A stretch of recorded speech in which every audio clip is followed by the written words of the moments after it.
Hello everyone, this is Surabhi. Welcome to study hacks. कैसे हो सब? आई होप आप लोग सब ठीक है, अपनी स्टडी को अच्छे तरीके से कवर अप कर रहे हैं। आज का जो डिस्कशन रहेगा वो काफ़ी ज़्यादा इंपॉर्टेंट होगा आपके एग्ज़ाम्स के लिए। प्लीज़ एक रिक्वेस्ट है, एंड तक वीडियो देखिएगा ताकि आपके माइंड में कोई भी डाउट ना रहे किसी भी आर्टिकल के रिगार्डिंग। तो अगर कोई भी डाउट होगा तो प्लीज़ अपने डाउट्स को कमेंट बॉक्स में ज़रूर शेयर कीजिएगा। आइए आज का जो डिस्कशन है वो हम लोग स्टार्ट करते हैं। सबसे पहले डे से शुरुआत करेंगे। World rhino day. World rhino day जो है 22 सितंबर को हर साल सेलिब्रेट किया जाता है। थीम क्या है? 5 rhino species forever. 5 rhino species कौन कौन सी है ये आप देख सकते हैं। Sumatran rhino, black rhino, greater one horn rhino जो हमारे इंडिया में ह्यूज तौर पे इसकी पॉपुलेशन पाई जाती है। आपसे क्वेश्चन है कि सबसे ज़्यादा पॉपुलेशन जो है राइनोज की हमारी कंट्री में अ, कौन से जो नेशनल पार्क में है वो पाई जाती है, ठीक है, वाइल्ड लाइफ सेंचुरी में, सॉरी, ठीक है।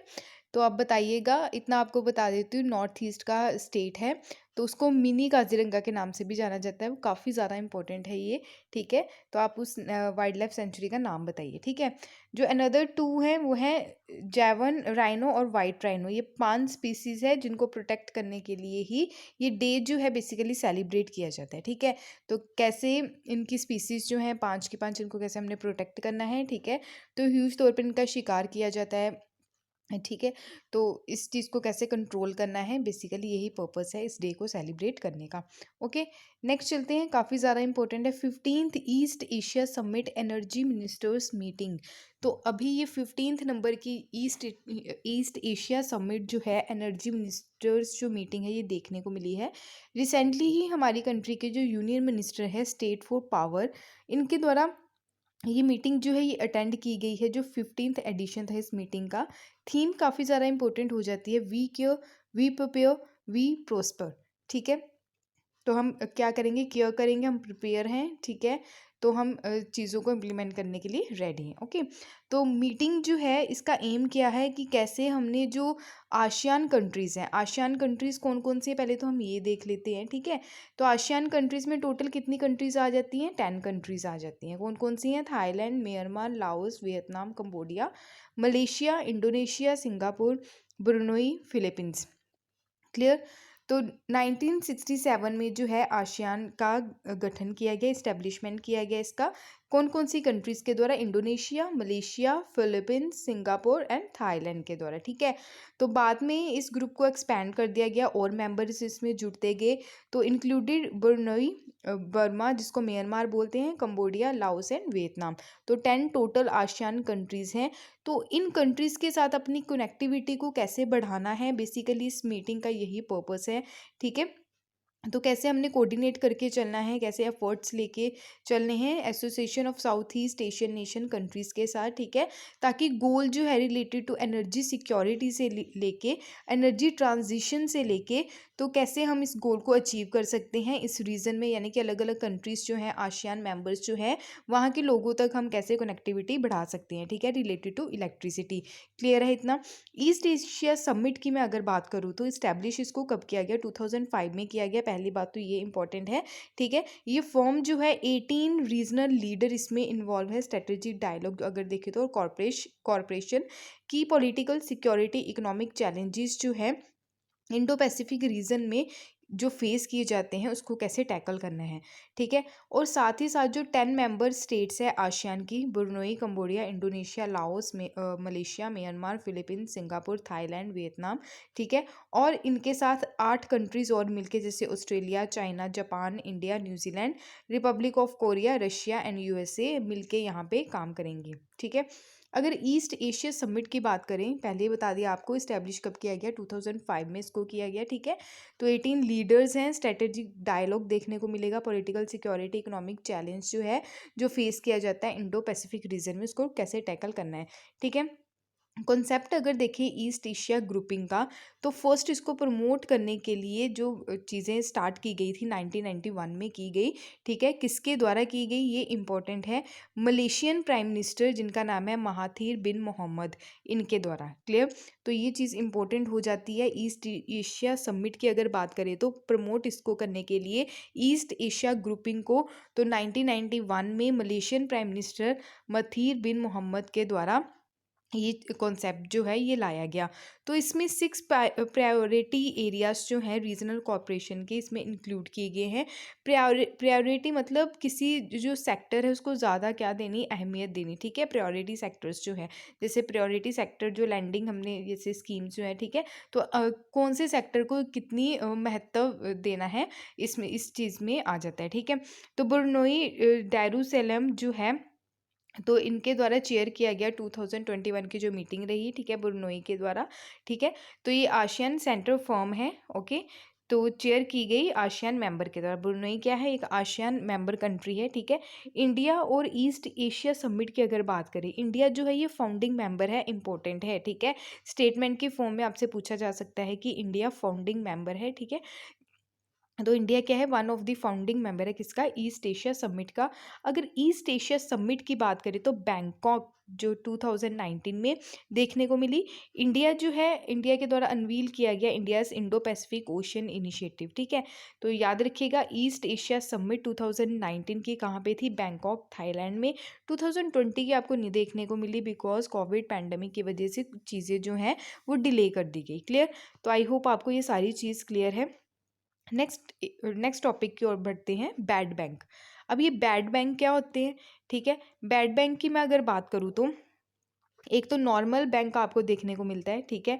तो नॉर्मल बैंक में जो एनपीएस, नॉन परफॉर्मिंग एसेट्स, अब ये क्या होते हैं, ठीक है। नॉन परफॉर्मिंग एसेट्स क्या होते हैं, अगर कोई पर्सन, ठीक है, अगर यानी कि मैं अपना एग्जांपल ही ले लेती हूँ, ठीक है।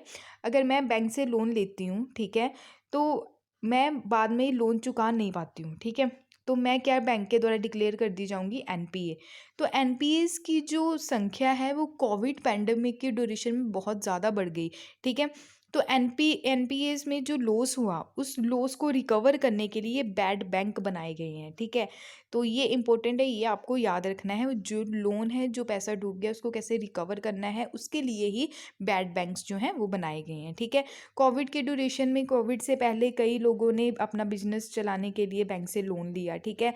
तो बिजनेस की अगर बात करें तो कोविड पैंडमिक के दौरान जो लॉकडाउन लगा उसके तहत काफ़ी लोगों का नुकसान हुआ, जिसके कारण जो है वो लोन जो है वो पे नहीं कर पाए। तो कई सारे एनपीएस जो हैं वो निकल के आए, ठीक है।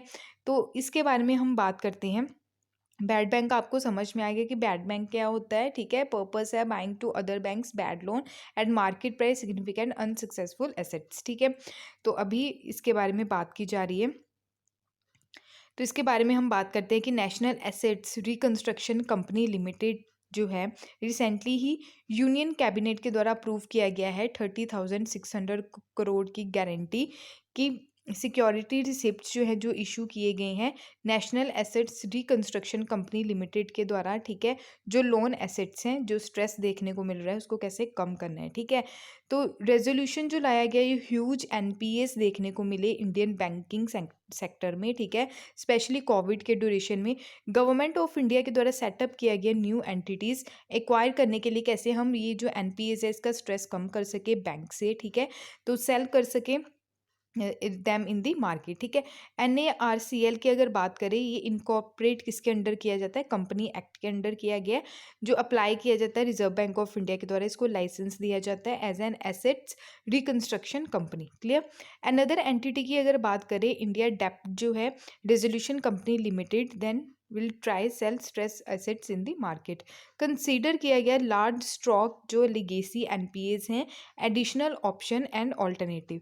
फाइनेंशियल स्टेबिलिटी रिपोर्ट जो है काफ़ी ज़्यादा इंपॉर्टेंट है। ये रिपोर्ट किसके द्वारा पेश की जाती है, ये आरबीआई के द्वारा। मैचिंग के लिए ये सारी चीज़ें आ सकती है आपको, ठीक है। तो फाइनेंशियल स्टेबिलिटी रिपोर्ट जो है ये रिजर्व बैंक ऑफ इंडिया के द्वारा जो है इसको रिलीज़ किया जाता है, ठीक है। तो रिसेंटली ही फाइनेंशियल स्टेबिलिटी रिपोर्ट जो है वो रिलीज़ की गई, ठीक है। उसमें ग्रोथ जो एनपीएस है बैंकिंग सेक्टर में काफ़ी ज़्यादा इसकी जो संख्या है हाई देखने को मिली, 13.5%, ठीक है। सितंबर 2021 की अगर बात करें, अगर मैं कंपेयर करूं कि सितंबर 2020 की, तब थी 7.5%, ठीक है। तो ये किसके द्वारा बोला गया है, फाइनेंशियल स्टेबिलिटी रिपोर्ट के द्वारा, ठीक है। तो याद रखिएगा एनपीएस की जो संख्या है स्टेटमेंट की फॉर्म में भी आ सकता है, ठीक है। तो ये राइज हुई है, ठीक है। तो 13.5% अगर कंपेयर करें 7.5 की कब थी, 2020 में। इंपॉर्टेंट कमेटी का नाम याद रखिएगा, केवी कमात कमेटी। केवी कमात कमेटी के द्वारा बोला गया कि जो कंपनीज हैं, ठीक है, इन सेक्टर जैसे रिटेल ट्रेड हो गया, होलसेल ट्रेड हो गया, रोड्स, टेक्सटाइल, तो ये सारी जो कंपनीज हैं ये आज के टाइम में स्ट्रेस फेस कर रही हैं, ठीक है। तो केवी कमात के द्वारा ये बोला गया। सेक्टर्स की अगर बात करें अंडर स्ट्रेस जो है, specially pre Covid included NBFC, non banking जो फाइनेंशियल कंपनीज हैं, ठीक है, जैसे पावर स्टील हो गया, रियल इस्टेट और कंस्ट्रक्शन। सेटिंग अप किया गया इसको कम करने के लिए बैड बैंक, ठीक है। तो बैड बैंक के बारे में मैंने आपको पहले ही बता दिया, ठीक है। तो इसके अगेंस्ट कैसे हमने लड़ना है, एनपीएस जो है, एनपीएस के कारण जो नुकसान हुआ उसको उस नुकसान की भरपाई कैसे करनी है, तो बैड बैंक जो है हमारी गवर्नमेंट ऑफ इंडिया के द्वारा क्रिएट किया गया। तो आई होप आपको ये सारी चीज़ क्लियर है, ठीक है। तो यहाँ पे देख लेते हैं, फाइनेंस मिनिस्टर निर्मला सीतारमन के द्वारा थर्सडे यानी कि यूनियन बजट जो है 2020-21 में ही इसका अनाउंसमेंट किया गया था बैड बैंक्स का, ठीक है।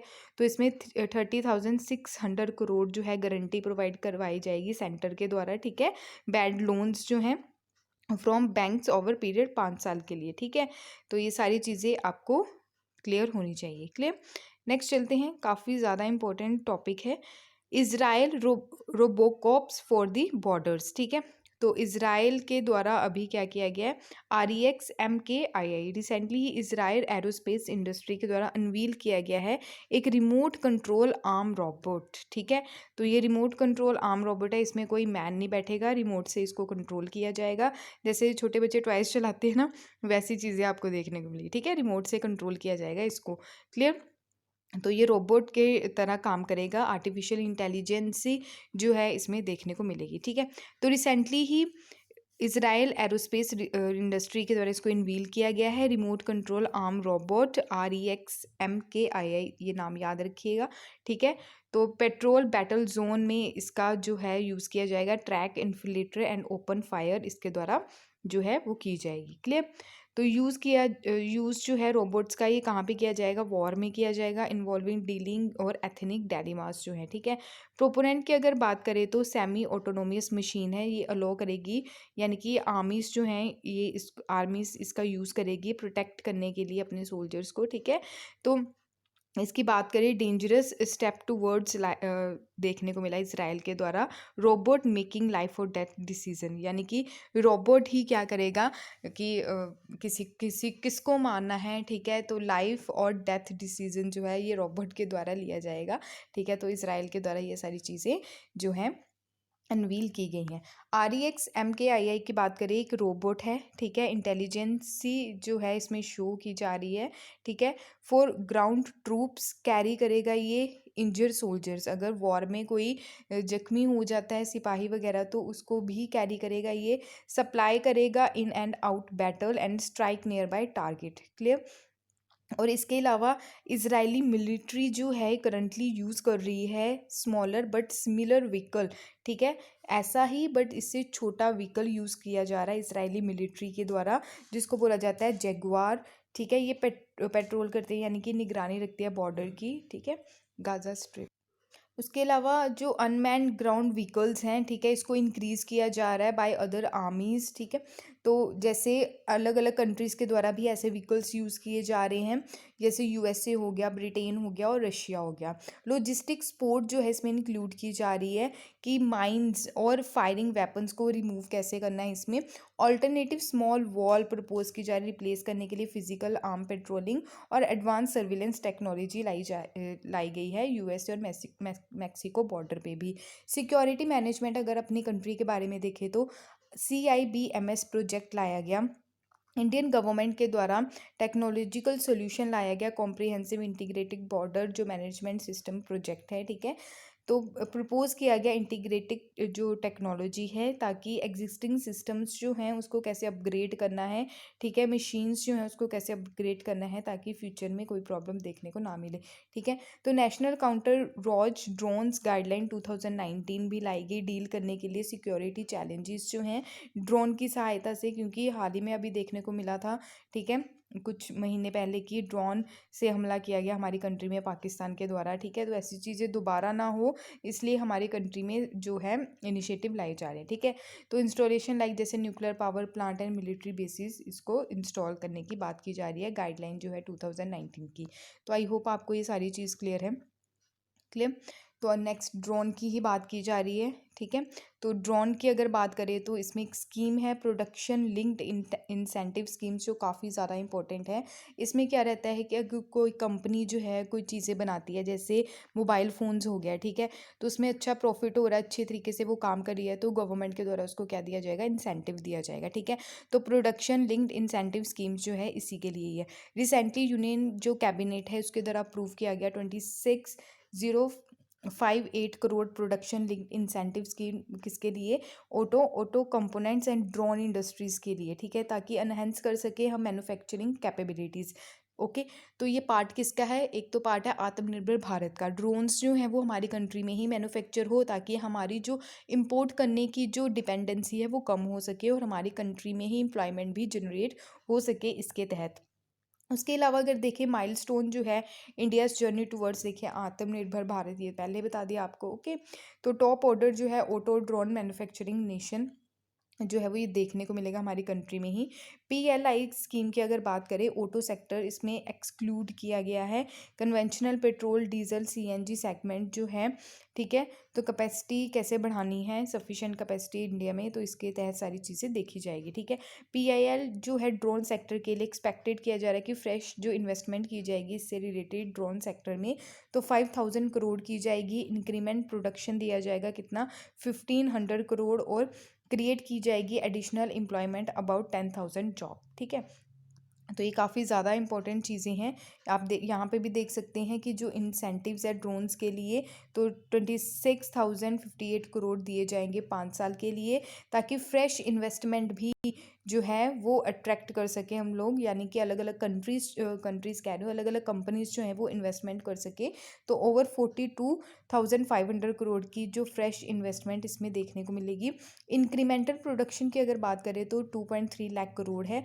जॉब क्रिएशन, यानी कि इसके तहत अगर इसमें हम क्या करेंगे, इन्वेस्टमेंट करेंगे, इंसेंटिव वगैरह देंगे ड्रोन सेक्टर में, तो 7.6 लाख जो पीपल हैं उनको जॉब मिलेगी। क्लियर। इसमें जॉब क्रिएट होगी, अनएम्प्लॉयमेंट की जो स्थिति है हमारी कंट्री में वो भी कम होगी इसके चलते, ठीक है, इन स्कीम्स के चलते। तो हेल्प की जाएगी और प्रमोट किया जाएगा ऑटोमोटिव जो टेक्नोलॉजी है और क्लीन एनर्जी को। क्लियर।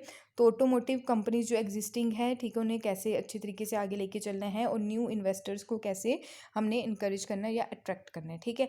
तो ड्रोन की अगर बात करें, ड्रोन इंडस्ट्री अगर देखें तो ओवर 3 ईयर्स में 120 करोड़ इसमें लगाए जाएंगे एक्सपेक्टेड। अगर देखिए फ्रेश इन्वेस्टमेंट कितनी रहेगी, 5,000 करोड़। इंक्रीमेंटल प्रोडक्शन अगर देखें तो 1,500 करोड़ लाइकली। क्लियर। नेक्स्ट है वर्ल्ड यूनिवर्सिटी रैंकिंग 2022। अभी हाल ही में ही वर्ल्ड यूनिवर्सिटी रैंकिंग 2022 की अभी एडिशन जो है ये देखने को मिला। ये किसके द्वारा रिलीज़ किया जाता है, टाइम्स हायर एजुकेशन के द्वारा, ठीक है। तो इम्पोर्टेंट है ये वर्ल्ड यूनिवर्सिटी रैंकिंग जो है वो किसके द्वारा रिलीज़ की जाती है, वो है टाइम्स हायर एजुकेशन के द्वारा। क्लियर।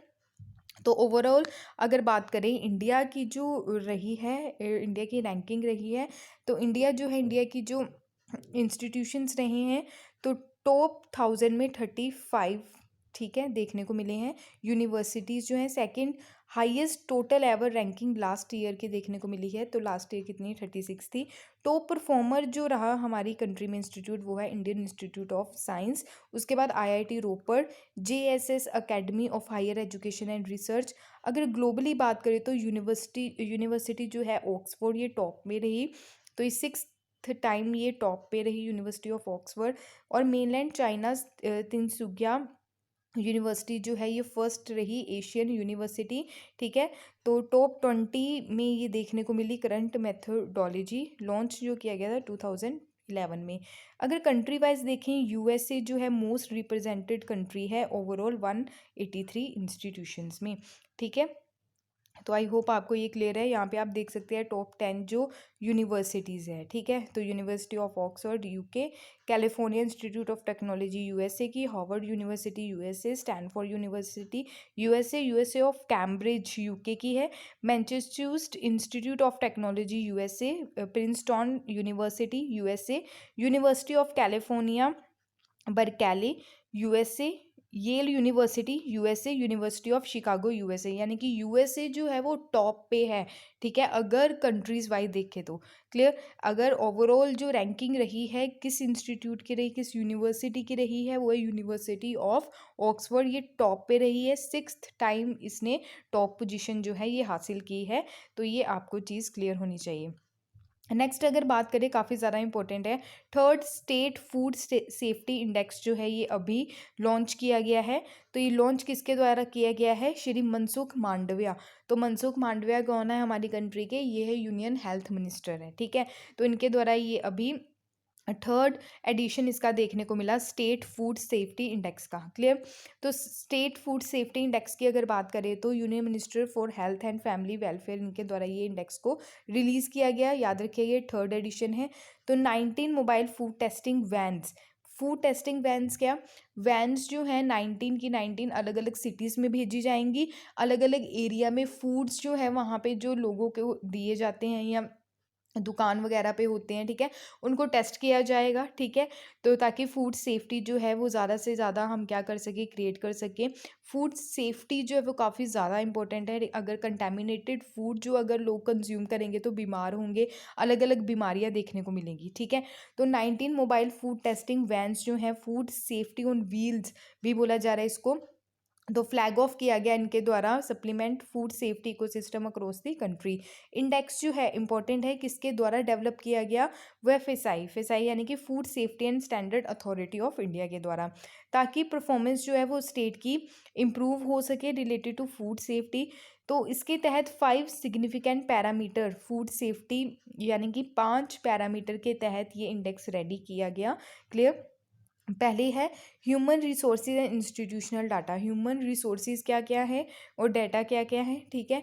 कॉम्प्लायंस और फूड टेस्टिंग के बेस पे, फूड टेस्टिंग यानी कि कैसा फूड है, स्वच्छ है, ठीक है, प्योर है, ये सारी चीज़ें देखने को मिली, कंटेमिनेटेड तो नहीं है। इंफ्रास्ट्रक्चर एंड सर्विलेंस किया गया, training and capacity building and consumer empowerment. ये 5 के 5 जो पैरामीटर्स हैं इसके बिहाफ पे ही इंडेक्स रेडी किया गया। अगर बात करें first state food safety index कब पब्लिश किया गया? ये 2018 में किया गया, ठीक है। तो first ever food safety day के उपलक्ष्य पे यानी कि 7 जून 2019 में किया गया। अगर बात करें इस साल में जो स्टेट टॉप पे रही वो रही गुजरात, ठीक है। लार्जेस्ट स्टेट्स की अगर बात करें तो गुजरात जो है टॉप रैंकिंग में रहा। तो उसके बाद केरला और तमिलनाडु, ये थी लार्जेस्ट स्टेट्स के बारे में। और स्मॉलेस्ट स्टेट के बारे में अगर बात करें, गोवा जो है ये फर्स्ट पोजीशन पे रहा। उसके बाद मेघालय और मणिपुर। यूनियन टेरिटरी की अगर बात करें तो Jammu and Kashmir, Andaman and Nicobar island and new Delhi जो है ये यूनियन टेरिटरी की जो कैटेगरी है उसमें टॉप पोजीशन पे रहे, ठीक है। अगर बात करें लाइफ एंड सस्टेन कैसे करना है लाइफ को और प्रमोट कैसे करनी है गुड हेल्थ। क्लियर। तो डाटा जो है ये इंपॉर्टेंट है।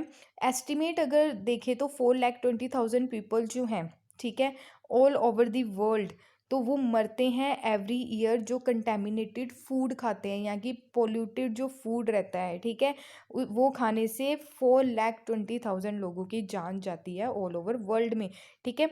अगर बात करें अंडर 5 एज चिल्ड्रन जो हैं, ठीक है, 5 साल से जो कम बच्चे हैं, 40% फूड बॉर्न डिजीज़ बर्डन के कारण उनकी डेथ होती है, ठीक है। 1,25,000 डेथ देखने को मिलती है अंडर 5 ईयर्स के जो बच्चे रहते हैं एवरी ईयर। तो इम्पोर्टेंट है, खाना खाएं, स्वच्छ खाएं, ठीक है। जो गंदी वगैरह जगह होती है जहाँ पे मच्छर वगैरह आपको देखने को पानी इकट्ठा होता है, वहाँ पे भी कई सारी रेडियाँ लगी होती हैं, ठीक है, जो लोग खाते हैं, प्लीज़ वहाँ से चीज़ों को अवॉइड करें, ठीक है। अच्छी सी जगह देखें वहाँ पे खाएं, ओके। तो इम्पोर्टेंट है ये चीज़ें। यहाँ पे आप देख सकते हैं वही टॉप रैंकिंग बताई है, larger, smallest and union territory जो टॉप पे रही हैं, ठीक है। तो इम्पोर्टेंट है, एक बार देख लीजिएगा इसको। Food safety and standard authority of India की अगर बात करें तो फेसाई जिसको हम बोलते हैं, ठीक है। ये एक स्टैट्यूटरी बॉडी है। स्टैट्यूटरी का मतलब क्या रहता है, लॉ के द्वारा पार्लियामेंट में क्रिएट की गई है, ठीक है। इस्टेब्लिश किया गया इसको किसके under, ministry of health and family welfare के अंडर, पर्टिकुलर एक्ट के द्वारा, ठीक है, इसको क्रिएट किया गया है। Food safety and standard act जो है 2006 का, क्लियर। फाउंड इसको कब किया गया, 2011 में किया गया। फूड सेफ्टी बेसिक पर्पस रहता है इनका। हेडक्वार्टर न्यू दिल्ली में है। इंपॉर्टेंट क्या है, चेयरमैन इसके रीटा टोएटिया इसके क्या है, चेयरमैन है। पेरेंट जो एजेंसी है वो है ministry of health and family welfare. Next काफ़ी ज़्यादा इंपॉर्टेंट है, डिफेंस से रिलेटेड न्यूज़ है।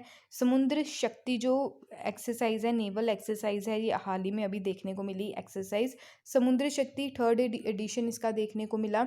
मैरीटाइम एक्सरसाइज समुद्र शक्ति बिटवीन इंडिया एंड इंडोनेशिया के बिटवीन ये एक्सरसाइज आपको देखने को मिलती है, ठीक है।